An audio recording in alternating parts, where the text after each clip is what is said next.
آئین یہ ہے کہ قادیانیوں پر جو پابندیاں ہیں یہ پابندیاں کیوں لگائے گی؟ اگر مسلمان کے پاس کوئی یہودی آئے گا، کوئی نصرانی آئے گا، کوئی بھی غیر مسلم آئے گا قادیانیوں کے علاوہ، تو ہم اس کو پہچان لیں گے کہ یہ یہودی ہے، یہ عیسائی ہے۔ لیکن قادیانی کیا کرتے ہیں؟ یعنی مسلمان بن کر ہمیں دھوکہ دیتے ہیں، ہمارے عقائد و نظریات کو دھوکہ دیتے ہیں، اور وہ حضور نبی کریم صلی اللہ تعالیٰ علیہ وآلہ وسلم کی ختم نبوت پر حملہ کر کر پھر اپنے آپ کو مسلمان کلیم کرتے ہیں۔ ان پر پابندی یہ ہے 73 کے آئین کے مطابق کہ وہ اپنی عبادت گاہ کو مسجد نہیں کہہ سکتے۔ اب چیف جسٹس آف پاکستان نے یہ کیا کیا کہ ہر مذہب کو دین کی تبلیغ کی اجازت ہے۔ اقلیتوں کے اندر جو پاکستان کے اندر رہتے ہیں، مسیح برادری رہتی ہے، وہ اپنے دین کی تبلیغ کر سکتے ہیں کیونکہ ان کا ایک الگ مذہب ہے، لیکن یہ مسلمانوں کا روپ ڈھانپ کر ان کے عقائد و نظریات کو جو ہے نقصان پہنچاتے ہیں۔ یہ اپنی عبادت گاہ کو مسجد نہیں کہہ سکتے، اپنی کتاب کو قرآن نہیں کہہ سکتے، اپنی عبادت گاہ کے اوپر مینار نہیں بنا سکتے، اذان نہیں دے سکتے۔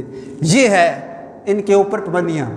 چیف جسٹس آف پاکستان نے ان کی راہ کھولی ہے، کہتے ہیں کہ جی اب یہ دین کی تبلیغ بھی کر سکتے ہیں۔ دین کی تبلیغ کی اجازت ان کو نہیں ہے۔ قادیانیت مسلمانوں کا کوئی گروہ نہیں ہے، کوئی فرقہ نہیں، یہ فتنہ ہی فتنہ ہے۔ یہ کافر ہونے کے ساتھ ساتھ مرتد بھی ہیں۔ جب 73 کے اندر شاہ احمد نورانی صدیقی رحمۃ اللہ تعالیٰ علیہ نے جب ذوالفقار علی بھٹو صاحب کے سامنے یہ جب ختم نبوت کا بل پیش کیا، تو جب اس نے سین کیے، اس سے قبل جو گفتگو ہوئی پارلیمنٹ کے اندر، آپ نے اس طرح اس کو سمجھایا کہ آپ وزیر اعظم ہیں، ملک کے وزیر اعظم ہیں۔ اگر کوئی ڈی چوک کے اندر یا اپنا محل بنا کر اپنے آپ کو وزیر اعظم کہے گا تو کیا آپ اس کو وزیر اعظم کہیں گے؟ وہ ذوالفقار علی بھٹو صاحب نے کہا کہ میں تو کہوں گا کہ یہ تو پاگل ہے، میں تو اکثریت ووٹ لے کر سیٹیں لے کر پارلیمنٹ میں آیا ہوں اور میں وزیر اعظم بنا ہوں، میں تو اس کو پاگل کہوں گا۔ کہا قرآن کا بھی یہ فیصلہ ہے، ما کان محمد ابا احد من رجالکم، کہ حضور کے بعد کسی نبی نے نہیں آنا۔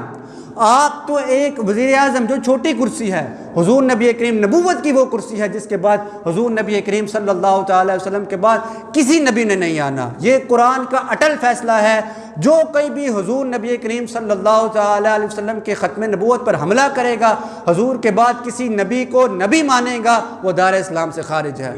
اور جو کوئی بھی کسی جھوٹے نبی کے اوپر دلیل مانگے کہ تو نے نبوت کا دعویٰ کیا ہے تو اس کے اوپر دلیل دے، جو دلیل مانگنے والا ہے وہ بھی دار اسلام سے خارج ہو جائے گا۔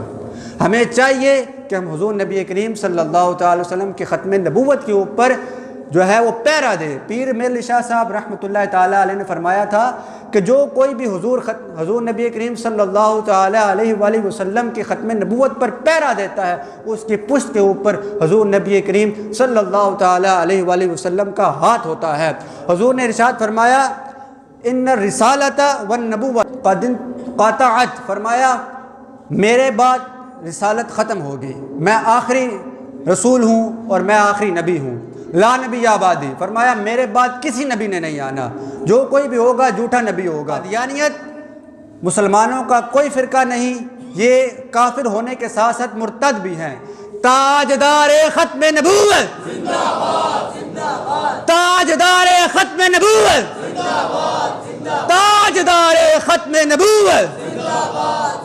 حضور کے بعد کسی نبی نے بھی نہیں آنا، کسی معصوم نے بھی نہیں آنا۔ حضور کے بعد نبوت کا بھی دروازہ، تاجدار ختم نبوت، تاجدار ختم معصومیت۔